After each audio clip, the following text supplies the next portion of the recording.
যেসব ব্যাংকে আজ থেকে মিলবে নতুন টাকা। ঈদ এলেই বাড়ে নতুন টাকার চাহিদা। সেই হিসেবে আসন্ন কুরবানির ঈদকে সামনে রেখেও নতুন টাকা বাজারে ছেড়েছে বাংলাদেশ ব্যাংক, যা আজ সোমবার থেকে মিলবে বাংলাদেশ ব্যাংকের শাখা অফিসের বাইরেও 10টি ব্যাংকে। বাংলাদেশ ব্যাংকের গভর্নর ডক্টর আহসান এইচ মনসুরের স্বাক্ষরযুক্ত নতুন সিরিজের 1000, 50 ও 20 টাকার ব্যাংক নোট পাওয়া যাবে আজ থেকে, যা 11টি ব্যাংকের নির্দিষ্ট শাখা থেকে সংগ্রহ করতে পারবেন গ্রাহকরা।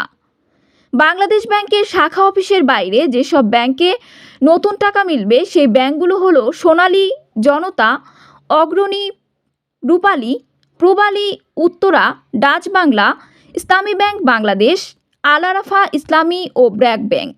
এসব ব্যাংকের লোকাল অফিসকে নতুন টাকা দেওয়া হয়েছে, যা আজ সোমবার থেকে বিতরণ শুরু করবে ব্যাংকগুলো। তবে কোন ব্যাংকের কোন শাখার মাধ্যমে নতুন টাকা বিতরণ করবে তা নিজেরাই ঠিক করবে ব্যাংকগুলো। জানা গেছে, ঈদের আগে সর্বোচ্চ 200 কোটি টাকা মূল্যমানের নোট ছাপানো সম্ভব হয়েছে। এসব নোটের মধ্যে বেশিরভাগই ব্যাংকগুলোকে দেওয়া হচ্ছে। বাকি টাকা বাংলাদেশ ব্যাংকের বিভিন্ন শাখার মাধ্যমে বিনিময় করা হবে।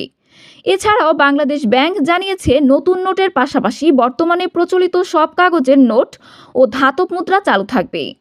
বাংলাদেশ ব্যাংকের নির্বাহী পরিচালক ও মুখপাত্র আরিফ হোসেন গতকাল বলেন, কেন্দ্রীয় ব্যাংকের সরাসরি গ্রাহক হচ্ছে বাণিজ্যিক ব্যাংকগুলো। তাই কয়েকটি ব্যাংকে সীমিত পরিমাণে নতুন নোট সরবরাহ করা হয়েছে। এসব নোট সোমবার বা তার পরের দিন থেকে গ্রাহকদের কাছে পৌঁছাতে শুরু করবে। প্রথম ধাপে 20, 50 ও 1000 টাকার নতুন নোট ছাড়া হচ্ছে। ধাপে ধাপে আরও নতুন নোট ছাপানো হবে এবং সরবরাহের পরিমাণ বাড়ানো হবে বলে জানান বাংলাদেশ ব্যাংকের কর্মকর্তারা।